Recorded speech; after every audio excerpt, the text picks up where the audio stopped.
We're on the team. Anyway, but listen, I don't want to say, I don't want to get into kind of like spiritual message or something, because I know there's one guy that's not a Christian in here, so I'll try to get him saved. But like I've been through a lot in the past 2 years of my life, and you can look it up on, you can Google. Well, don't Google it, but maybe it's probably on page 2 by now, but who knows?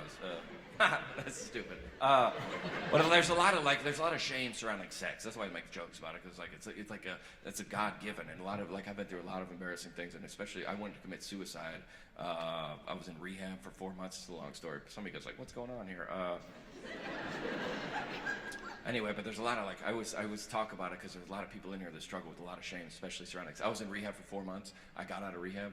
I was on a Sunday, so I went to Five Guys. Chick-fil-A was closed. And I went in there, and I was very embarrassed. I didn't think I'd ever tell jokes again. I gave up on being a comedian and all that stuff. I was like, I just want to, live by myself and not tell jokes anymore. But I never forget this. Oh, love you, girl. Okay, well, yeah. That's how I got in trouble last time. So don't.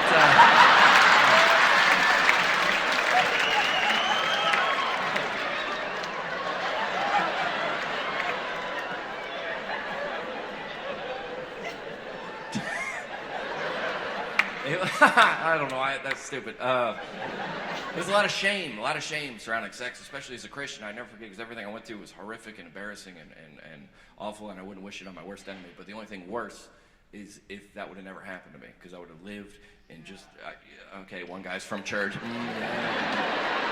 We love you. But I've dated women that are in their 30s and that just carry around a lot of shame surrounding sex, and that just something that they did that you don't think you get. And I thought everybody, every time I had a sold out show or anything that I did on television, it would always come, as a Christian, it would come with a lot of shame, because I thought that if everybody knew the truth about me, that all these people would hate me. And that whole rehabilitation process is I found out that there's a God that loves you and he cares about you, and he's not mad at you. He's not mad at you. Now, and I don't listen.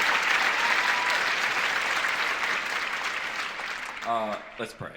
I'm just kidding. Sorry. I got too deep. I got into a hole. I didn't know how to get myself out of it. My bad. Anyway, if you'd like to, we're just going to pass around the buckets. If you have a couple dollars, slide them in. That would have been the perfect time for the buckets. Get them in with the emotions. Send the buckets, baby. Yeah.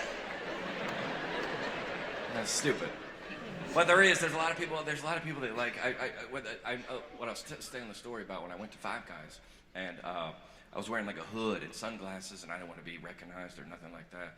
And I never forget this family. They were like, "Hey, John," and I was like, they called me over to their table. I was like, they're gonna say I'm a bad Christian or I'm a bad influence on their kids or I'm an embarrassment or whatever. And they go, "We just want to let you know that we love you and we care about you and we've been thinking about you." And I was like, it was so confusing, because that was the first time in my life that people knew everything about me and they still chose to love me. And I just want to say that in a lot of ways, I've been through a lot of darkness, and the people that are out here that bought tickets to my show saved my life in a lot of ways. And I just want to say thank you. That's it. Thank you.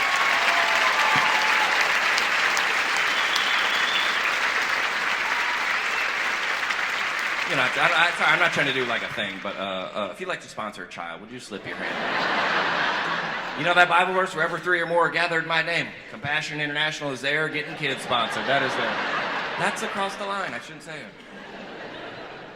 I'll tell you one story about rehab. It's just so I was in rehab for 4 months, and it was horrible. I called my best friend and his wife, and I was on the speakerphone with them. Best friend and his wife, and I was like, "Dude, this place is terrible. You got to wake up at dawn. You got to go to breakfast. You got to go to meditation. You got to go to yoga. You got to go to Bible study."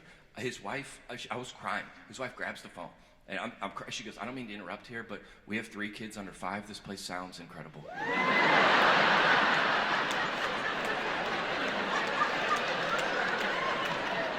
I was like, "What?" She's like, "Oh, you gotta talk to I gotta talk to a therapist all day." She goes, "You get to talk to an adult, huh? What's that like?"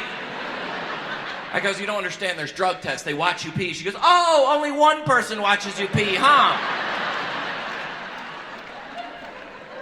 Did I hear you were going to breakfast? Is someone cooking you breakfast? That must be nice. I go, "You don't understand, there's absolutely no sexual activity." She goes, "This place sounds perfect."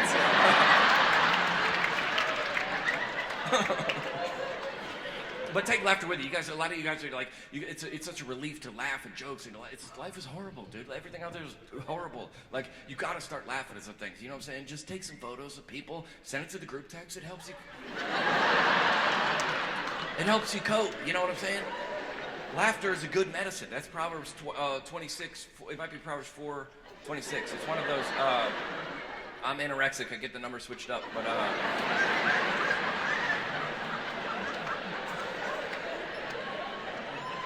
Take laughter with you. That's all I'm saying. You guys know who Mark Lowry is? You ever heard that name before? Mark Lowry is one of my buddies. He's a comedian, and he said the greatest laughter always comes from the greatest amount of pain. And we've done shows in prisons. We've done crisis pregnancy centers. We've done military tours in the Middle East. He's like, it must be tough to tell jokes there. No, it's easy, dude. People that have been to the darkness. I've seen the devil. I looked him in the eye. I don't have time for like flight attendant lady. Like, who cares? I'm just kidding.